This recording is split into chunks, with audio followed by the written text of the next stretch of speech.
Desporto, hoje CBF. O engenheiro João Guido se inspirou no traçado do Mineirão para projetar o estádio de Uberaba que leva o seu nome. A então Chácara dos Pereiras dava lugar a um estádio arrojado, com capacidade máxima para 32 mil pessoas, numa área de 30 mil metros quadrados. O Uberabão, como ficou popularmente conhecido, abrigou grandes clássicos do futebol nacional.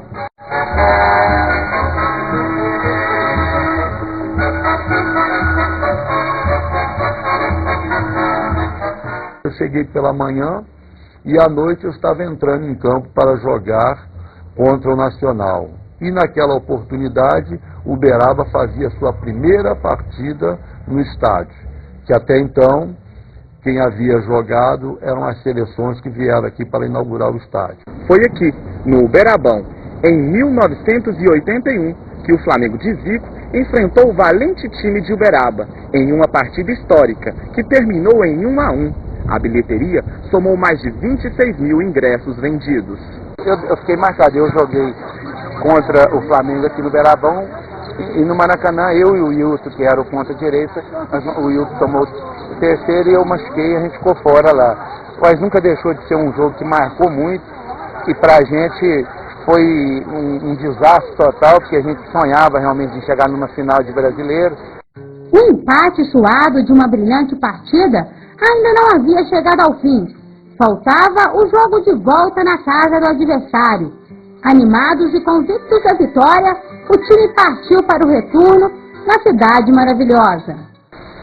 Daí, meu caro telespectador, começa no Rio de Janeiro com 26 graus, às 9 horas e 16 minutos do dia 1º de abril. Uma partida que não será mentira na certa. Flamengo e Uberaba. Tudo parecia conspirar a favor do Colorado. Nos primeiros minutos do primeiro tempo, o Uberaba abre o placar, desconcertando toda a nação rubro-negra. A vitória era quase uma realidade. Mas, no segundo tempo, o time de Zico faz 1, 2, 3 e 4. Uma virada espetacular. Júnior, Ronaldo, Tita! Como nos jogos anteriores do Flamengo, ele sempre virou os jogos dele no final, porque tinha um baita de um time respeitado, tinha Zico, Nunes, Lico, Andrade, Adílio, Raul, Leandro e tal. Então era um time, conseguiram virar para 4-2, onde a gente perdeu a oportunidade de fazer uma final de campeonato brasileiro com o Atlético Mineiro, uma final de Minas Gerais. Na classificação geral do campeonato, o Uberaba ficou na 9ª colocação. E assim terminou a história do time na primeira divisão do futebol brasileiro. Momentos que deixaram saudades e boas lembranças de uma época de ouro. Serginho! Segunda etapa, o time do Flamengo, aquele timaço que foi campeão do mundo, voltou e criou jogadas e conseguiu virar o jogo. No primeiro tempo do jogo, eu abaixei a cabeça e comecei a chorar, porque eu não estava acreditando naquilo. Achar, pô, o Uberaba ganhando o Flamengo no Maracanã, com essa torcida toda. Então são coisas inesquecíveis. A queda para as divisões inferiores do futebol aconteceram paulatinamente. E mesmo a torcida empurrava o Colorado.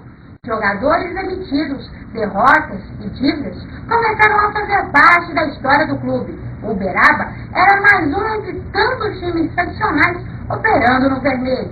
O clube enfrenta uma série de processos judiciais, fruto de débitos de fundo de garantia, de INSS no passado, né? E também de problemas de gestão que aconteceram que levaram o clube a ser processado por exemplo, o show da Xuxa, que foi um prejuízo muito grande para o clube, que não é a finalidade do clube realizar show e sim jogar bola, né? Mas infelizmente a realização daquele show trouxe um processo que hoje representa em torno de R$900 mil de débito do clube, né? Então isso é que levou ao leilão do Clube Cascata e do Boulanger-Pucci, do nosso estádio.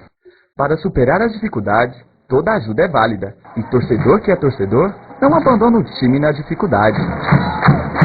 Luciana, fanática pelo Colorado, já visitou estabelecimentos comerciais atrás de patrocínio. Como eu vou muito lá no BP, então eu converso tanto com o torcedor como com a parte da diretoria, que eu converso com todo mundo. E eles falaram que o Uberaba estava precisando e carente de algumas coisas. E como eu trabalho assim no meio que eu conheço muitas pessoas, eu saí pedindo patrocínio para todo mundo. Fui na padaria, ó, você pode dar o leite, dar o pão? Que se custa? Você torce o Uberaba, torce, então está ajudando. Então, aonde eu fui na padaria, fui no supermercado, fui lá no BP, falei que se não tivesse ninguém para buscar a fruta lá no Ceasa, eu fazia o compromisso de buscar todo dia de carro, porque tinha que alguém buscar. Então saí de porta em porta, vamos pedir patrocínio, vamos pedir. Fui na padaria, fui no açougue, onde podia pedir, eu pedi, para ajudar o Uberaba. Quanta paixão. Enquanto uns tentam driblar as dificuldades dos times atrás de patrocínios, outros entram no embalo e acompanham o time aonde quer que ele vá. Foi para o Alto Araguaia, foi 1.500 quilômetros num dia só. Saímos daqui no domingo, 6 horas da manhã, chegamos lá em Alto Araguaia, 2 horas da tarde, que o jogo do Uberaba era 5 horas. Acabou o jogo, 7 horas da noite, entramos no carro e viemos embora, chegamos aqui 4 horas da manhã. Então foi assim, é uma loucura. Eu falo que eu andei 1.500 quilômetros num dia para ver o jogo do Uberaba, ninguém acredita. Mas assim, o mais importante é a paixão que o torcedor tem. Porque nós saímos com os recursos próprios da gente. A gente não tem patrocínio, não tem nada. A gente leva 2, 3 anos, nós fomos para o Mineirão, Uberaba e Cruzeiro. Uberaba e Cruzeiro? Foi Uberaba e Cruzeiro. Nós levamos 6 ônibus, pô. Você entendeu? É muita gente. Você sair daqui para ir para Belo Horizonte e sem patrocínio de ninguém. Campeonato Brasileiro, fomos em Itu, fomos em Mirassol, fomos em Brasília, fomos no Alto do Araguaia, Mato Grosso do Sul, você entendeu? Fomos para Uberlândia, fomos para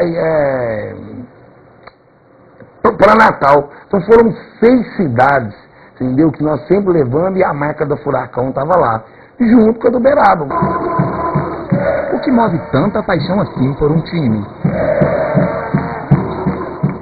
O desporto, não só o futebol, né? Ele, por suas regras, né?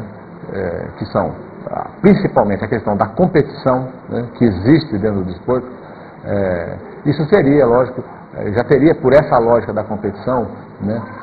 Esse apelo às pessoas admirarem tanto, gostar tanto. Lógico também que existe hoje um fenômeno da massificação desse desporto, principalmente do futebol. Os meios de comunicação de massa, né, sobretudo os meios televisivos, promovem esse espetáculo esportivo e as pessoas, de fato, isso leva a um encantamento. Nós somos seduzidos, né, por esse espetáculo esportivo cada vez mais. Né, e isso nos leva a produzir, né, no nosso entendimento, né, essa espécie de paixão avassaladora, né, pelo desporto, a ponto de levar o torcedor comum aos estádios, a enfrentar filas enormes, né, a presenciar o espetáculo ao vivo.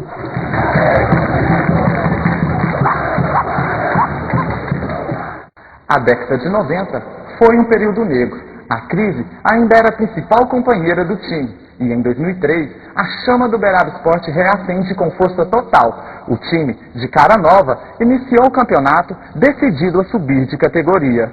Nós formamos uma equipe, comissão técnica, jogadores, enfim, jogadores experientes, jogadores mais jovens, todos eles voltados com esse espírito de buscar o título para o Uberaba Esporte.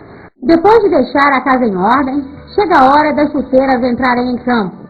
Amistosos contra o Santos, campeão brasileiro de 2003, e o São Paulo Expressinho testaram o preparo da equipe e despertaram nos torcedores a esperança de uma vitória. Uma quarta-feira chuvosa à noite, um Uberabão, um lamaçal danado, e o Uberaba tinha montado uma equipe bastante técnica. E o Santos já era uma equipe mais pesada, mais acostumada, estava na época disputando a Libertadores da América, e o placar não podia ser diferente, né? O Uberaba jogando muito bem, mas perdeu por 4-2 ainda no primeiro tempo, quando, ou melhor, 5-2, perdão, para a equipe do Santos. E mesmo perdendo o jogo,